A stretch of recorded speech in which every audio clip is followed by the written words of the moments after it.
promise, here I am with the video with the skeins. Okay, let's start with the meat breed fleece.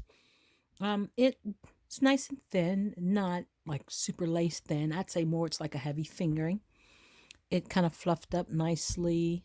You can see that part at the tail end. Kind of fluffed up nicely in the wash. It's a really nice solid twist too. This is a really sturdy yarn. It was really short. But basically this was just to, work from raw wool to yarn for the Praxis blog.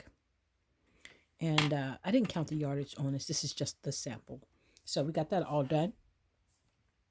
I think it's always amazing when you go from that raw piece of fleece, to yarn, and even to, something made from the yarn. It's really cool. And that's, of course, is why I do it. Excuse me. And this is what you've all been waiting for. This is the skein from yesterday. Okay, so, the thing about the camera, of course, is you really don't get to see the subtle highlights. I don't know. I guess it depends on what you'll be, using to watch this. But remember, it was just blotchy purple, a lot of white space, and then that kind of chunk of grayish purplish. And you can see here where there's some nice charcoal gray, some nice silver gray, a little bit of purplish gray, especially against this white. And you can see the periwinkle, very light periwinkle here, and then some of the darker, almost like a royal blue. And then there's some spaces where it's so very much purple. Right here, like not just royal blue or periwinkle, but like purple.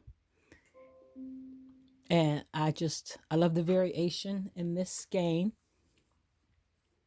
The dots, the dashes.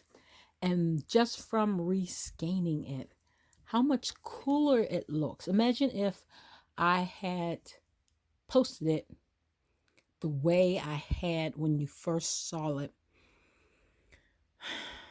versus how it looks now when it is completely reskeined. And I've made that mistake of pulling something out of the dye pot and going, oh gosh, I really hate this. And then reskeining and going, wait, this is like the best thing in the world I'll ever dyed. I felt that way about Tiger Lily. When I pulled the Tiger Lily out of the dye pot, I was like, man, this is ugly. And once I reskeined it, it was wonderful. And then again, when you knit it, it takes on more of this characteristic and becomes something just so much cooler.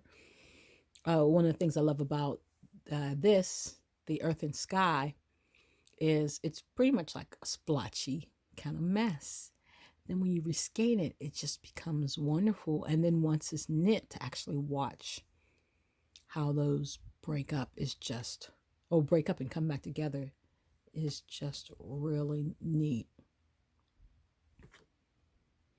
Okay, basically, that's all I had to say. It's like a 5-minute video, barely. But I'll be back tomorrow with some spinning. I think I'm going to go ahead and spin up either the possum or some alpaca that I have.